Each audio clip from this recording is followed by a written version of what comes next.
alors père damay avant ñuy continuer ci question dafa am loo xam ne dafa ci théâtre les comédiens et les acteurs ni nga defee différence bi sànq. am na ñu bëri ñemewuñu gérer yenn rôle yi. je me rappelle père Lamine Ndiaye bés na fi joué benn rôle boo xam ne ci amaana ci ñi jeunes yi koo ko ci jox mu ne mu remettre ko en question wala mu ne pourquoi ma koy def soo ma ko permettre ma rappeler ko un tout petit peu mooy jamono yi biñ lay joué loo rôle lu borom ñaari tur yi sur scène. nga joué ko te teewut kenn amul ci yow image boobu noonu est-ce que moment bi gis nga ni dina yomb ci acteurs yi wala comédiens yi fi nekk. yaa ngi daw. waaw man bëgguma kuy daw. dama bëgg nga ne xam nga ci yëf yi maa la gën a dee foofu amul sutura. amul leneen télévision la waa déglu ma rek déglu ma tekkil la jaar ci digg bi góor jigéen bi nga may bëgg a wax. voilà. très bien. donc boo jaaree ci tur bi te lay gën a oyof ci yi ñuy seetaan. waaw mais parfois waaye borom ñaari tur yeeg xam nga man yooyu nekkuma ci. vraiment d'accord mais kon yàlla na ma yàlla baal non du permettre sax. mais man maa la ci gunge wax la ko. mu sotti dégg nga nit dafa war a am noo mel. am na loo xam ne nii boo koy tekkin rafet ci xel mi. doo ragal dara. mais di nga am fit li ngay def nga wax ko parce que c'est moi qui l'ai choisi. absolument. affaire yu góor jigéen bi ngay wax. man d'abord du ma tànn rôle pour man sulul dama ko bind. parce que personnage yi ci nekk. dañu am âme te âme bi ma am ci la sukkandiku bind leen. donc benn personnalité boo xam ne nekk na ci. c'est-à-dire benn personnage bu mu munti doon. ba mu koy bind dafay mel ni maa ngi évoluer en même temps dans le jeu ak personnalité boobu. d'accord. donc bi ma ñëwee affaire wu addu kalpe lañ ma waxoon ne booy Médina la ñoom xam nañ banditisme ba nga xam ne nii bu lee dékkee rolu addu kalpe daf koy def mu yomb et effectivement ni ñu ko xalaatee loolu laa ñëw benn répétition mais comme fekkoon dama may liggéey ak gendarme yi nekk ci benn affaire benn montage donc ma dem Kaolack ak Fatick ñu def fa tournée bi ma dellusee ñu ne ma changé nañ seen rôle may la ban rôle ngeen ma jox ñu ne ma bàcc. xam nga c'est vague. c'est vague waay. bon ci sama biir intelligence may leen kuy bàcc ak luy bàcc. lu bàcc wundu. lu bàcc wundu. waaw lu mu ëmb lan la. d'accord parce que turu bàcc rek du comme ça c'est vague. ñu ne ma benn góoru mbootaay la. ci sama xel ma ne góoru mbootaay. ne tekk ba ci ak sa daal di ne ñii day li may bëgg a def la. jusqu'à preuve du contraire jegewu fa mais mébét naa ni foofu lañ jëm. foofu la ñu jëm d'accord. ci ni ma ko yëgee rek laa koy nettali quoi. alors ci ëllëg sa am na sama benn xarit boo xam ne nous sommes tellement complices que moom laa téléphoné ma laaj ko ma ne ko mais le rôle de bàcc c'est quoi mu ne ma non attends de recevoir la pièce. ma ne ko d'accord. parce que moom bokkoon ne ci collectif bi doon def mise en scène bi. alors donc il pouvait m'expliquer. Absolument. mais daf ma bàyyi ci biir il l'a fait exprès. en fait pour ne pas trahir l'esprit. et moi je l'ai pris du bon côté aussi parce que il est tellement sincère je veux nommer Alpha Oumar Wane. donc c'est un ami un frère. quelqu'un de très profond. billahi wallahi taala ni mu setee sax da ngay waaru ci yàlla c'est pourquoi j'avais confiance en lui. J'ai jusqu'à présent confiance en lui parce que je l'ai conjugué au passé, donc c'est comme s'il n'existait pas cette confiance. Mais vraiment, j'ai totale confiance en lui. Et ça va continuer, Inch'Allah. Mais bien sûr, jusqu'à ma mort. Et on se retrouvera vraiment dans la tombe pour définir nos relations humaines, quoi. Absolument. Mais, ci ëllëg sa rek ñu dem répétition. ñu ne ma Sadibou Diouf day moo ko doon joué. foofu nag ñu commencé di éclaircir mais moom da doon wut robe da doon wut perruque alors ñuy dugg coquette lay sol yooyu di ko benn bennal ma toog dal ni waaw lii moom doy na war Lamine nag dëgg nga fit Sénégal gi ñu naan la jàkk ngay soli robe di teg perruque def ay lam ci niñ ma koy expliquer noonu en fait récital bi ma wax ko vraiment ci sama xel dañ ne non lii dañ ma bëgg a jouer loo benn travesti travesti ak homosexuel dañoo wuute benn genre nuance dafa am ci biir alors que loolu boo ko defoon tey même bu nit ñi di ree jekkul ci télévision et ce qui passerait mieux moi je ko carrément homosexuel pas de travesti ma natt sama xel daal ne attends est-ce que je peux recréer le rôle ñu ne ma waaw tu es libre boobu fekk na ñu ngi jukkeeku ci man quoi parce que y a personne pour jouer ça et may leen jox leen ma ko ñu jox ma ko daan na wax lii yëpp ñu ngi ko bind ñoom ma jël ko en quelques minutes ma daal di ko répété ba mu mokk rumbux ñu daal ne on tourne demain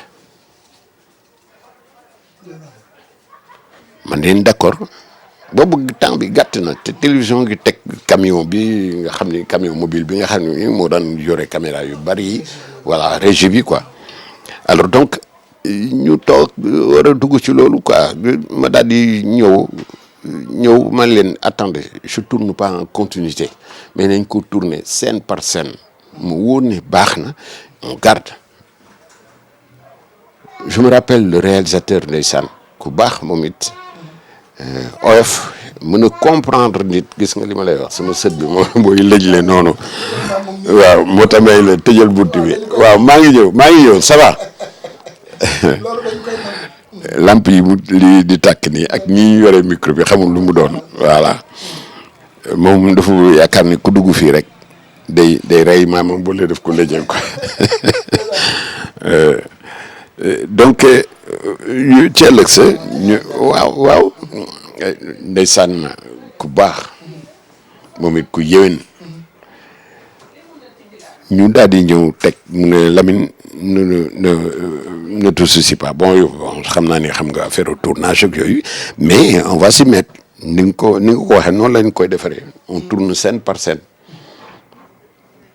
bu ma demee ma lire mémoriser sur le champ mais leen on tourne ñu commencé def naa fa ñaari pièces yoo xam ni noonu la demee trop c'est trop mooy bi may ëmb góor gu ëmb waaw boobu sax ça avait créé quelques remous au niveau de Sorano mais ce n'était rien d'autre c'était entre la famille donc affaire bi génn ñenn yi di ma wax naan ma ay bu génnee am na benn góor jigéen sax je me rappelle à l'époque ku sant Mbay la ñëw na fii fekkuma fi parce que comme ñu ngi doon passé bande annonce bi mu ne kon kii ñun lay waxal quoi boobu temps aussi fekk na ñuy wax affaire góor jigéen yi noonu mu nekk ci loolu moom saa yu ñëwee fii rek daal di wax sama jabar ne ko waxal sa jëkkër ne ko bu mu joué loolu de fekk affaire bi am na ba pare te xamul ni mu demee voilà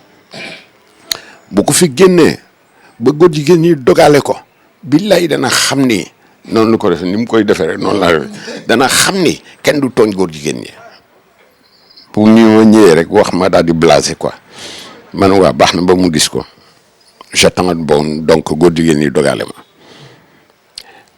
loolu indi affaire ndar bi aussi affaire ndar bi am na ñu ma ci menacé Kolo Jaxate ndeysaan sama mbokk la te xamuñ ci wuñu parce que man dama am côté bambara boo xam ni pomu xor la jógee alors loolu sama baay fa la juddoo en 1888 donc sama yaay nekk waa Guet Ndar Batlin Sikki mi ñuy wax ni sama maam la le grand boxeur voilà du côté de ma mère donc boo ñëwee Guet Ndar buntu ba ca jàkk ja kër yooyu yëpp foo ci dugg samay mbokk la ñu demal nga laaj nag Guet Ndarien jikkoom dëgg bu fayte ñëwee waaw kay waa loolu la dëgër fit gi ak bañ ko la tooñ yiw ak jekk ak teraanga li ñu mën nag mooy feet parce que ma borosé wàll ko rek ngeen jéggal ma tabaski une semaine donc foofu rek la xewee donc ma nekk ci mouvance boobu ba nga xam ni bi ma demee Ndar Golbert joué na ci dara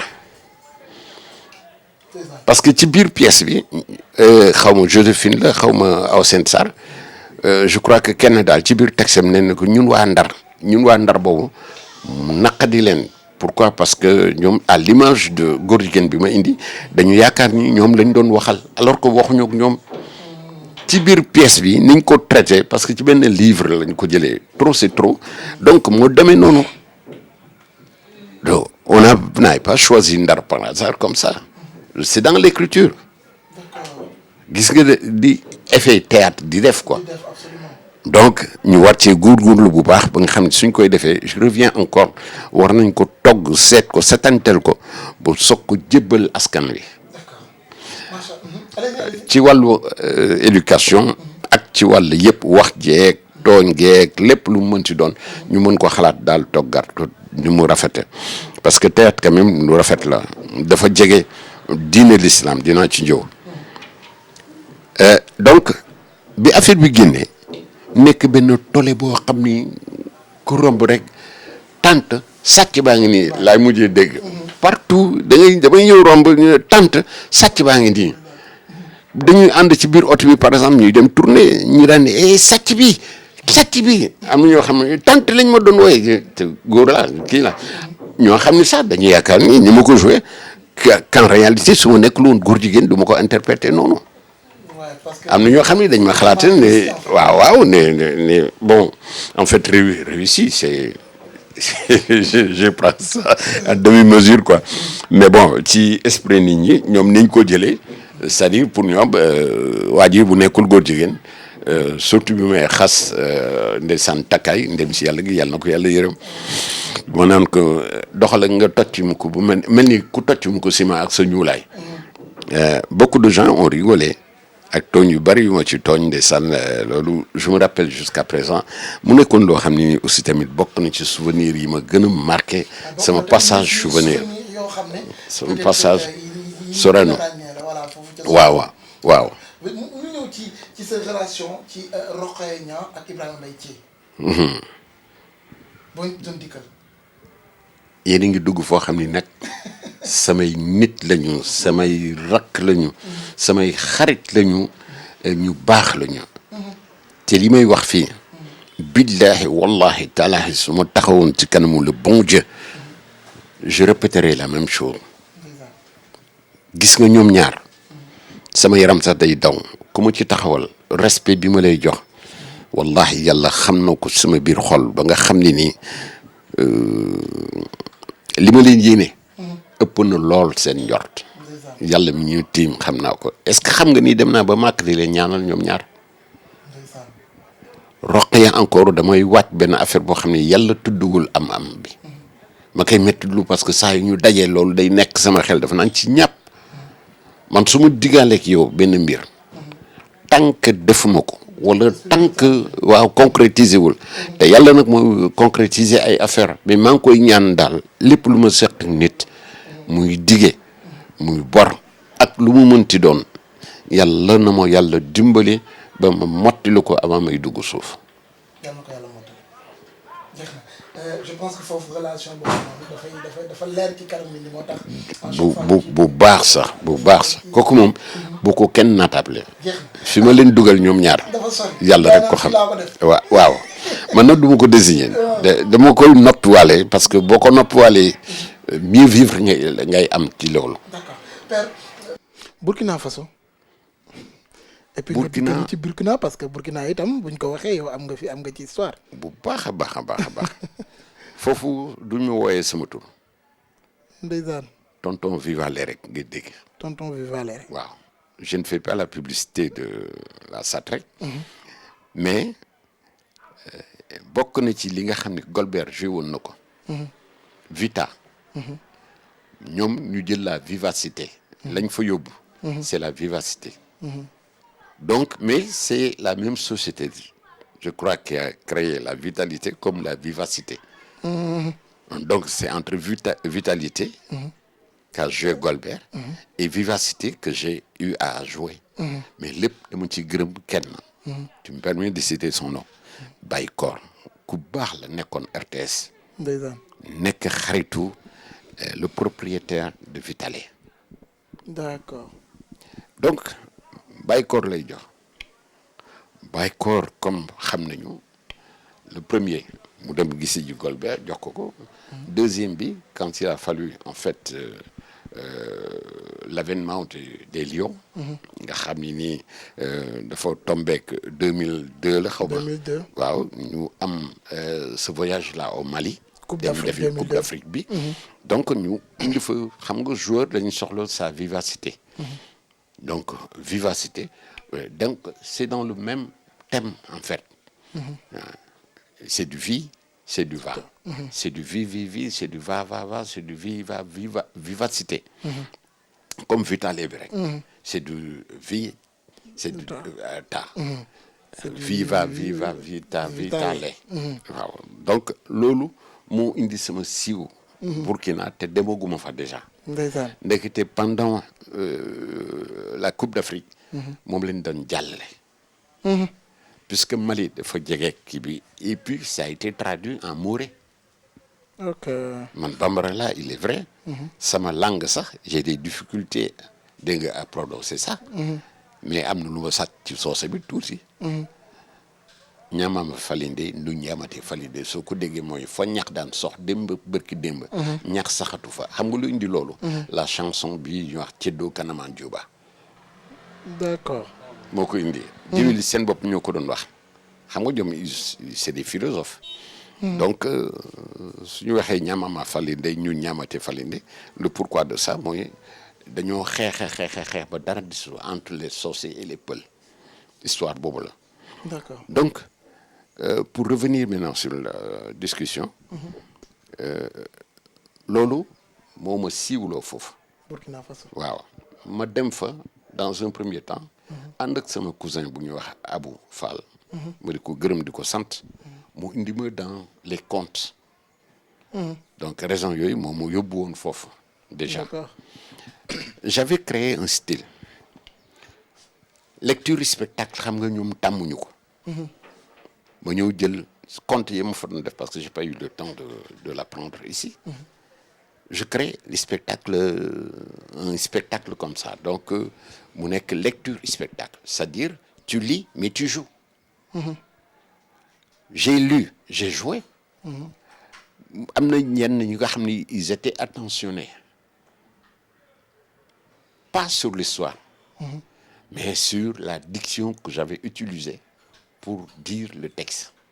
d'accord ça m'a valu quoi que ma delluwaat Burkina Faso pour aller jusqu'à la Comédie Française sur un projet de Koulsi Lamko. Koulsi Lamko est un écrivain boo xam ni il a vécu l'histoire de Thomas Sankara de bout en bout. d'accord waaw loolu moom yóbbu à la Comédie Française donc ñu monté histoire boobu. par le biais d'une agence dégg nga foofu Humaniculture. ñu woo ma déjà pour les tests ma dem fa aussi passé test bi jàll. à l'époque j'avais appelé kii te mu nekkoon Walf à l'époque Awa Diop Fall xaw ma. Aïssatou Diop Fall waaw Aïssatou Diop Fall qu'il m'excuse. maintenant xam nga mi ngi Télé Futurs Médias. oui mi ngi continuer kiiwam bi mais à l'époque j'avais son numéro et tout dégg nga ma woowoon benn suma xarit la woon fii ci sama cousin moo ñu boole woon. ma ne ko fait tout yónnee ko numéro Aïssatou Diop Fall boobu temps je considérais que loolu ma defi woon ba jàll ci test bi. bon c'était parce que ici j'ai remarqué qu'on ne fait pas la promotion des acteurs sénégalais. des hommes de théâtre aussi. on fait pas de promotion loolu tax mu xat ñu bañante. parce que dafa mel ni ñoo xam dañ leen confiner ne leen doon fi bouger doo leen ubbeeku ba am wërsëg bu leen fi génne pour mën a créer des emplois parce que c'est un métier qui est très riche. li ci nekk ci emploi mar détaillé les machinistes ceux qui s'occupent du décor ay menuisiers la ñu doon donc menuiserie bi ngay gis fii je vois des exploits yoo xam ne extraordinaires yooyu yëpp sur scène la les couturières ñi nga xam ne costumes yi ñuy sol au théâtre les maquilleuses yooyu yëpp c'est des métiers yoo xam ne ah ma ne c'est de l'emploi waaw boo créé kenn rek lii ma tàmm di wax ma ni c'est une entreprise ambulante c'est comme Youssou Ndour a fait lorsqu'il a que Dieu l'a soutenu jusqu'à l'aider dans ses exploits. Mais qu'est-ce qu'il a fait? Il a créé un organe aujourd'hui, si on parle de RFM, mais c'est à cause de lui. D'abord, Sport FM, où j'ai été le premier animateur de Sport FM. C'est ce qui est génial. Nous avons une série maintenant fait ci biir réew. Série dafa mel ni genre sëmbaxloo. waaw ku jug def la léegi. ku jóg def ni série lay def. Des fois ñu dugg ci ay feuilleton sax naan série la. dañuy def feuilleton ba pare daan ni série la. Série c'est quoi? C'est des histoires yoo xam ne nii qui n'ont pas de relation. Histoire individuelle la loo xam ne c'est traité par les mêmes acteurs. Tu prends un groupe tey ñu joué au marché. bu ëllëgee ñoo ngi Sandaga wala ñoo ngi fale ak yooyu noonu lay demee. Des histoires réunies. mais père yow nag ci série yu bëri lañ lay gis de père. waaw loolu nag maa ngi ciy sant yàlla bu baax. c'est parce que vraiment série yu bëri xaalis yi bëri na parce que dañ lay fay lu bëree bëri. gaa yi ko wax déet ah père daal. déet gis nga nag ci dëgg-dëgg. am naa considération ci yow. mais xam nga man li may gañaloo xaalis nekkul ci réew mi. heureusement que ma yeewu ci loolu. ba bàyyi leen ak xëccoo bu fii. xëy na wuti di ayër. donc lan moo waral sa présence ci série yu bëri fii ci même réew. waaw mais c'est parce que dañ may gis ci biir buñ ma gisul ci biir ñaanuma kenn ne la sarax ma dugal ma. d'accord est-ce que li kii sa wax ne waane bi ci la bokk. waaw xam nga nag mbir boo ko miinee. métier. wax dëgg fa yàlla war nga cee waane. d'accord. boo gisee journalistes yi mënante loolu la. boo gisee aussi footballeurs yi mënante tamit loolu la. ku gën a waane sa borom rek ngeen di kii la. ñu ne kii kat nañ ko indi équipe nationale noonu la ñuy def ba retrouver ba recruter la. waaw noonu la ñuy def aussi tamit ba recruter nu mu tuddati Sadio Mané. que j'admire bien. et que j'aime bien. nan nga def ba dugg ci maîtresse d'un homme marié je parle bon dañu wiiri leer na mais bii nga xam ne mooy def buzz léegi te yàlla bu mu doon bad buzz nga nekk ci naka nga def ba dugg ci maîtresse d'un homme marié parce que boobu dañ la delloo xale de. waaw xam nga maîtresse d'un homme marié d'abord historiquement parlant. ki ko bind. bi mu njëkkee génne benn épisode. ci li ma wax. nett li ma ko au téléphone. dem na ci sax hôpital parce que wax ji dafa bari woon ci moom ba mel ni ko surmené. mu xamante ku ñuy wax Bamba ku yiw ci xel yiw ci xalaat. nekk un monteur au niveau de la RTS2 parce que man damay liggéey foofu aussi. donc Bamba mettre ma en relation ne ma Père Lamine ma ne ko mu ne ma dama bëgg nga waxtaan ak benn boy bu ma lay jox tout de suite ndax il rencontre des problèmes de surmenage ci affaire bu mu bind mu jàll. est-ce que yaa ngi seetaan maîtresse d'un homme marié ma ne ko dégg naa ko rek. mais xaw ma nu mu demee. ma ne ko jox ma ko mu ne ma parle-lui de ton expérience comme ça va le calmer. Parce que c'est un gosse qui écrit bien. Je dis ok mu jox ma ko ma waxtaan ak moom ma wax ko ci benn wax boo xam ne bu am importance la. ma ne ko ku ko sombi mu ne ma ne ko kon naan ko. aie le courage. de boire ta bouillie. ñun bañ koy door. amul luñ ci yëgul. man je me suis pris avec un frère sama cousin la. pourquoi parce que dama doon tëgg sabar. mu ne ma doo géwél. ma ne ko il s'agit pas dans ce métier là d'être géwél. pour être apte à faire ceci à faire cela. donc ma ne ko loolu. dal na ma ci.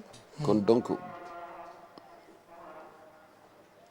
bu ko ragal ñeme ko. noonu la ñuy julli allez-y. donc. bu ko ragal ñeme ko. mu ne ma waaw tonton noonu laay def ma ne ko da nga ko bind. mënoo tere nit ñi ñu wax. boo jàppee ni loo gis ci àddina dañ koy critiquer mu ne waa man ko kon di nga am courage pour soutenir ta pensée. d'accord ne serait-ce que pour ça. et puis yaa nga kii ko boobu xaw ma ne sax danaa ci bokk. ñuy dem di dem ba benn bés. comme sama seconde épouse. la confier sama kii fale parce que dañ doon wax benn bés mu ne ma yow dañu ñëw fii jël si la duñ la fay dara duñ la kii. nga yombal sa bopp. en tout cas ma ne ko non moi je travaille sur les relations humaines. suñ dee ma ñëwal kay ba ñëw jàppale. lan lay iñaan bañ jàppale nit. ñu wax ci quoi. wax ci ak famille bi. ba nga xam ne nii ils ont trouvé que ni. su ma feebaroon tey du ñoom ñoo may faj. parce que tawat naa ci diggante bi. plusieurs fois. ñoo ñuy ñëw di ma gis pour ma jàppale leen. ils n'ont pas levé un seul doigt. pour ñëw d'abord seet si ma sax balaa ñuy xalaat. jox ma dara pour ma jënd garab. mu ne ma soog fi continuer te mag nga ba wodd fi. dañuy ñëw jàllale rek tem tëdd seen kër. donc il faut mu xoolaat sama bopp ci loolu. ma ne ko man mënu ma def loolu mënu ma taxaw di waxanteeg ñun mbiru xaalis. waxaale mënu ma man ko non du ma ko def. yow nag soog mu ne def ko. mu ne waa d'accord. ci noonu laa dem d'abord wuy ji Mbarodi. ci Golden. ensuite wàcc fa turam ak numéro de téléphone am. comme ni ma ko defee aussi tamit wàcc sama turu jabar ci ñu kii mais ñoom comme clé la ñu miin.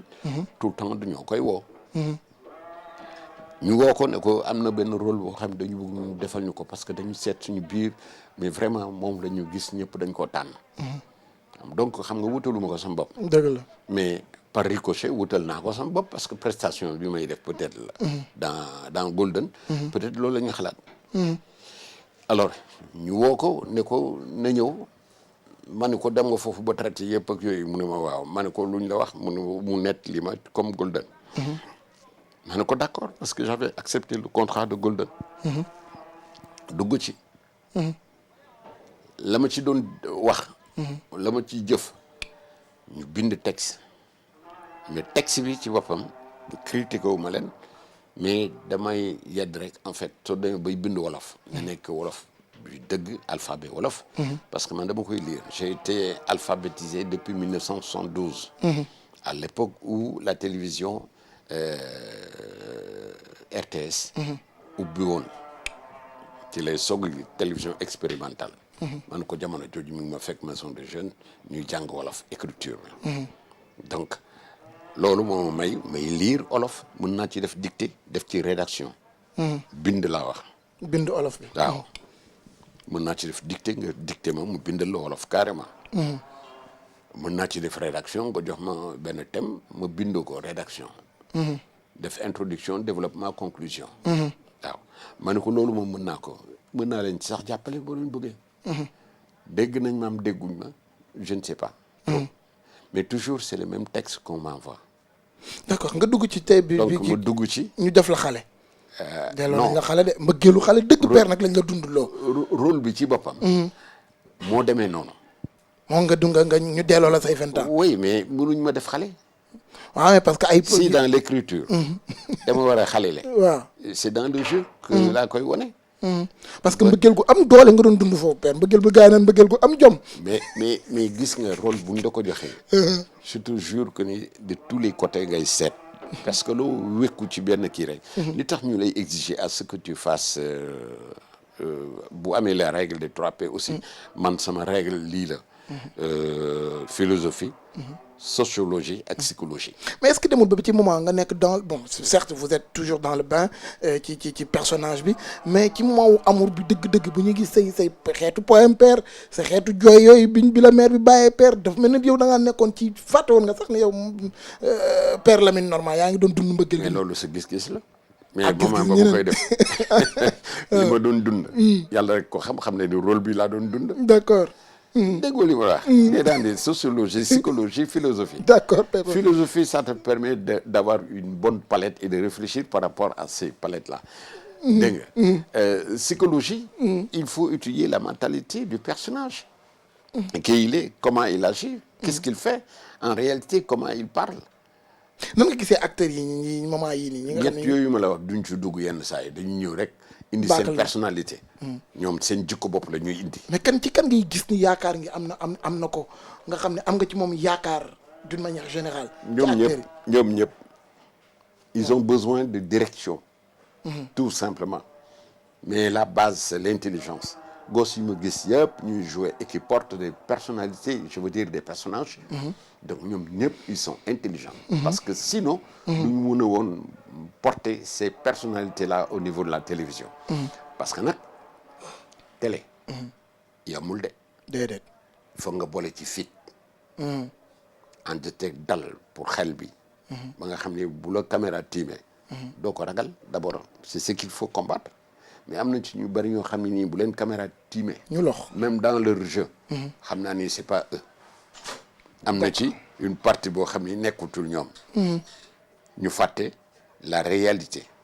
fàtte le naturel de leur personnalité bi ñuy war a jël. parce que quand même est-ce que c'est eux. non dans le casting dañu méngoo rek.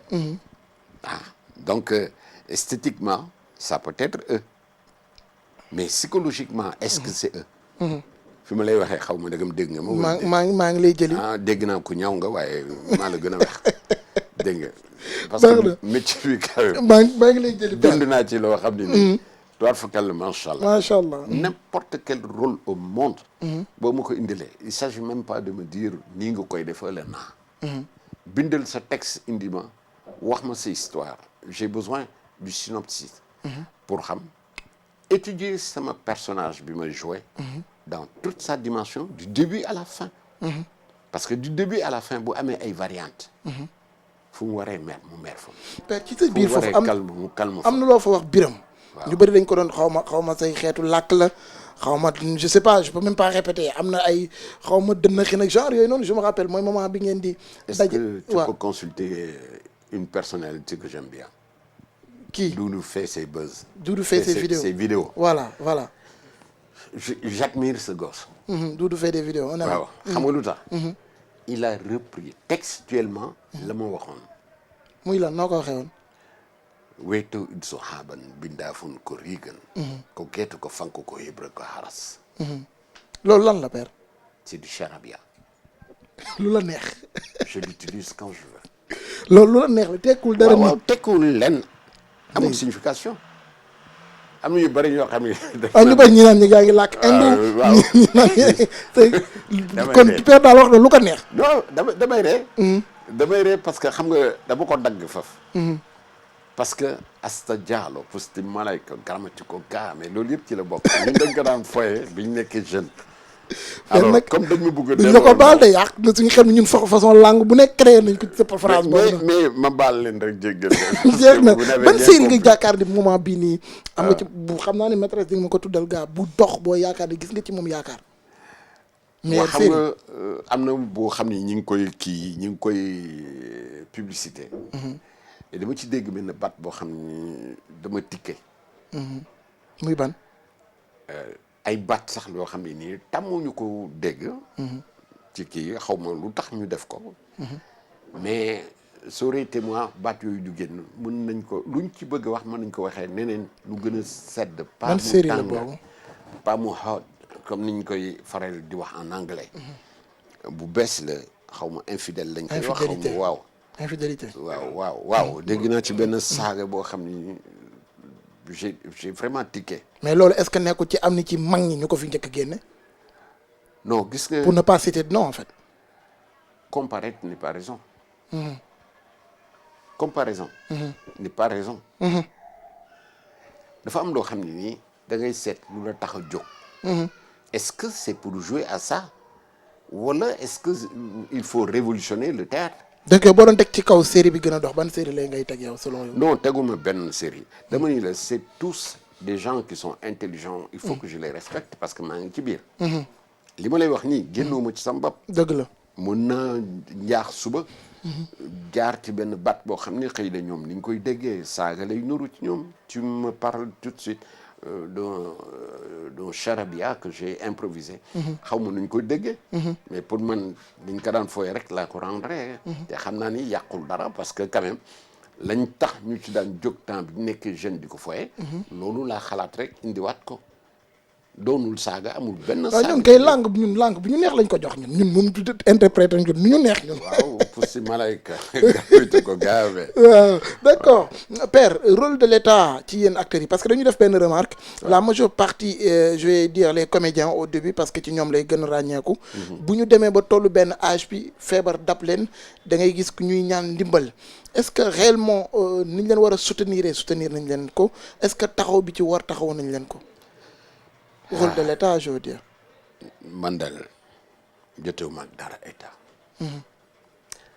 Ce n'est pas parce que jotewuma ak dara état que je ne vais pas répondre à ta question. Et je vais répondre à ta question de la manière la plus normale. Et clair. De la manière la plus belle pour moi. Tu sais, la beauté d'un artiste se trouve où? Artiste dëgg day ànd ak sagoom. sago boobu day ëmb personnalité. ëmb dignitéem. su fekkee ni dafay daw tàllal loxo ñaaw na ci moom. fi mu jot a jaar yëpp. mais bu amul moyen père. waa déglu ma wax la kay. moyen. dañ koy wut dinaa la wax niñ koy wutee. xam nga loo gis ci benn lay door. dëgg la. maa ngi suivre benn émission tout de suite gëm sa bopp. xaw ma gëm sa bopp la tudd mais benn rubrique la benn femme a koy def. c'est à saluer. xam nga am bi gën a rafet mooy mënal sa bopp ba tekk ci li nga mën yow sa mën-mën. dootoo gis état mooy lan d'abord état yow ak man. waaw ak ki nga xam ne nii mu nekk artiste ak nekkul artiste ak yëpp ci lañu. mais bu ma jàngatee sax dafay mel ni dafa amoon day am ci artistes yi wala comédiens yi wala ñi nga xam ne nekkoon nañ ci milieu bi dañ doon négliger seen revenu yi ñu daan am ci seen i liggéey. ba waral li ñu mel. wala ñu foyee ko. ñu foyee ko moo waral mi moo. bu la yàlla dénkee nañ waxante dëgg rek. bu la yàlla dénkee as tuut. je veux dire 1000 francs je pars à partir de là-bas. mais 1000 francs ñaari billet 500 la. dafa benn bi denc. xam naa di nga ko xeeb. mais yàlla mën ci def barke ba mu doon 5 millions. wala 5 milliards. absolument. parce que xoolal suñu mbokk bawol yi li tax may jël exemple ci ñoom. dañ leen yar ci fànn boo xam ne. te père muy ko fi da koo calmer très bien waaw. waaw loolu yëpp ci ay film. non ay feem la gis naa yooyu yëpp père. yaa ngi may wax quoi. père daal gis nga bëri feem ka dinaa la wax benn affaire. sama mbokk bawol yi. dama gis ñu jógee bawol. jaaruñu ci benn gestion. méthodique. mais bu ñu ñëwee am na gestion boo xam ne nii moom dañu teg. ba mën a voyager Italie. mën voyager yeneen dëkk ay Espagne ak yooyu. te du ñu wékku ci kenn lu dul yàlla ak yonent ba ak sëñ Touba. d'accord. mais sénégalais yëpp. bu ñu mënoon def loolu. xam ni ci état lañu bokk ñoom. kon coow lu du bari. dañu mënul rek ci li ngay am. bu doon tuuti ngay denc. jéemal ko sa bopp. parce que yu mel noonu moo soulevé wax yu jëm ci Père Baye Ely di légende ci théâtre ak saa neex parce que wax ci bëri woon na temps boobu te monde théâtre bi ñu bëri xaw ci yëkkati ay baat ñiy rafetlu ñiy ñaawlu. waaw man rafetlu wu ma loolu. li ma rafetlu mooy. bu fekkee ni saa neex moo ko def. man xam naa ko bu baax. li ma leer ba leer bu toogoon ak Baye Ely. bu xam. bu fekkee ni moo ko wax ji dana gën a yiw. d'accord. quant à Baye Ely aussi xam naa ko bu baax. parce que lu yàgg la ñu nekk avant ñu ñuy recruter Sorano ensemble. dem si yàlla gi giro moo tax à travers un montage bu mu waroon def. mu woo ci Baye Ely ak Pape Demba Ndiaye Lam. ak Abou Camara dem si yàlla ji Fay Ñang ñu jëw Sorano foofu. liggéey bañ fa liggéey mu rafet lool mucc ayib. ba bi ñuy delluwaat ci suñuy kuréel ñun. man de nee nañ ma toogal. waaw ñeneen ñi aussi xëy na wax nañ leen ko. du ma dugg dans les détails parce que xaw ma ci dara. mais sama wàllu bopp. laay wax. donc ñëw naa fa continuer liggéey bi ma daan def rek. parce que li taxoon ñu wooñu dañ ko fa mëtal. xam nga ñun ak Sorano boo fa demee rek la nga jàng école des arts moom ngay tariwaat. da ngay xam théâtre ay texte lañ lay jox la distribution la donc foofu du casting la ñuy def mais distribution la. dañuy jël benn rôle xool sa métier xool sa xam-xam xool sa tollin sa dayoo. ak ndax méngoo nga personnage bi nga xam ne nii moom la ñuy soxla. d'accord foofu nga xamanteeg Baye Ly. waaw foofu gën naa fa xamanteeg Baye Ly. Baye Ly xamoon naa ko bu yàgg. bi problème bi ñëwee itam tax nga am sa interprétation par rapport. man bi may jógee déjà. te fi ma demoon tournage. ci ay ajaak yooyu. affaire kii yi donc toog naa fa ba nga xam ne dama fa waroon a jóge dem beneen tournage. ma ànd ak Leuz. nit téléphoné ma daal di ma yëg nga li ma yëg man na ko loo yëg mu wax ma loolu li ñuy wax kali li ñuy wax Saneex. ma ni ko ah bon mu ne waaw mais ban ma vérifier. parce que li ma jàng ci communication bu déggee information. il faut vérifier l'information absolument. alors pour mieux vérifier. il faut partir de la source. donc comme yore naa numéro Baye Ly. ma téléphoné ko jotuma ko. ma jot jabaram. xaw ma jabaram la sax xaw ma kii mais dama yaakaar ne rek xëy na moment boobu mu toll jabaram mi ngi ci wetam. donc moo ko tax jël téléphone bi. et que ki ma bëggoon jotuma ko. mais ma laaj na mu def mu ne ma ça va mi ngi nii tëdd day nelaw. alors bi ma waxee loolu suma xel dal ci laa wëlbati ko wax Leuz yàlla tax may wax de. ma ne ko daal xoolal nit ñi rek quoi vraiment qui a inventé cette histoire de décès nangam yooyu. est-ce que vérifier na information yi parce que man jabaram kat wax na ma ne ma. mi ngi noonu tëdd dafa sonn rek. ma ne ko alhamdulilah mais il va bien mu ne ma waaw. ma ne ko d'accord. waaw may ma ba ci kanam. alors bi ma vérifié noonu wax ko Leuz mun na ma témoigner sax. depuis la téye sama téléphone groupe bi ma nekkoon. nga xam ni tey ci ngoon. donc war a dem rejoindre leen. parce que dañuy continuer tex-tex. tex-tex RTS. moo ko moom. donc ñoom dañ ma soxla tey ci ngoon nii. alors pour ma dem rejoindre leen fan la ñu nekk. ñu ngi nekk Diamniadio.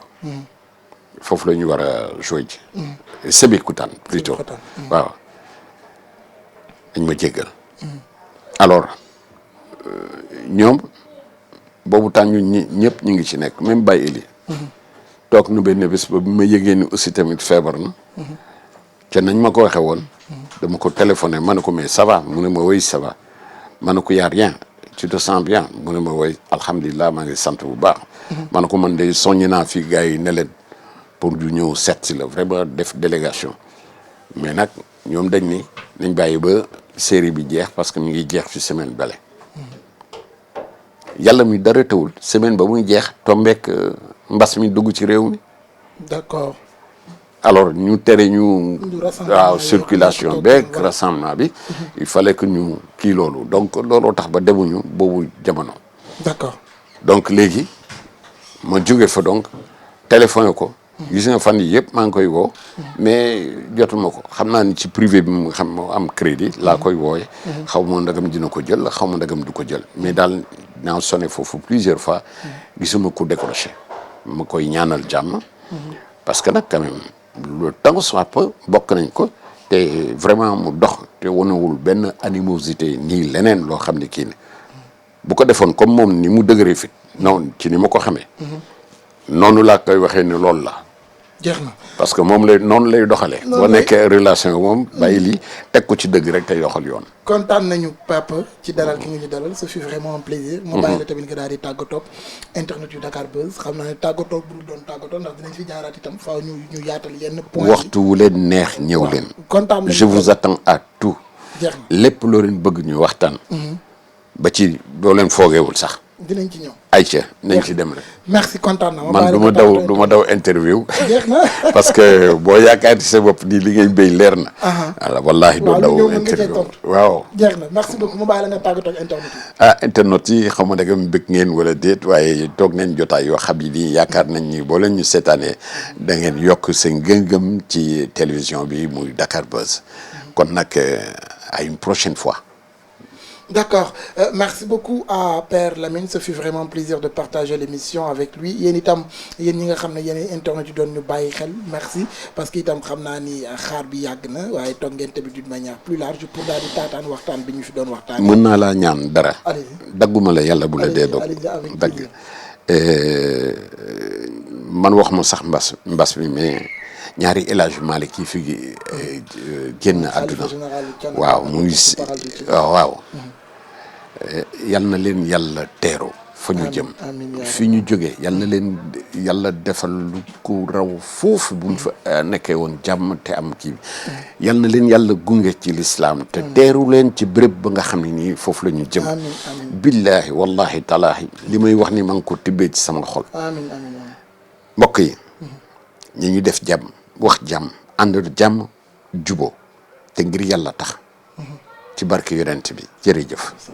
Alors Dakar Buzz présente ses condoléances les plus sincères à ces deux familles muy waa Thiénaba ak waa Tivaouane ak umma islamique bi yëpp yàlla na leen yàlla xaare aljana te tax ñu seen barke amin yàlla na ko yàlla def waaye yéen itam internet yi noonu la ñu leen di tàggoo di leen jox dig daje ba prochainement ak beneen invité ci domaine bu mu nekk sportif culturel théâtre wala leneen ak leneen l'essentiel en est que yéen ñëpp ku ci nekk di nga gis sa bopp ci émission yi nga xam ne ñoom la ñuy def continuez à abonner continuez leen di bës cloche pour am lépp lu notification le temps de remercier mes deux caméramans bu baax a baax Malick ak sama copain waaye di remercier aussi suñu chauffeur et notre ami j'ai oublié même le nom moom mi nga xam Junior voilà mais oui j'ai oublié voilà Junior na ma jéggal waaw Junior le savant maa ngi koy remercier di remercier toute l'équipe de Dakar Buzz ceux qui sont vraiment dans l'ombre di bind di waaj après pour ñu mën a ñëw Big Taf la woon jaa ngeen jëf à la prochaine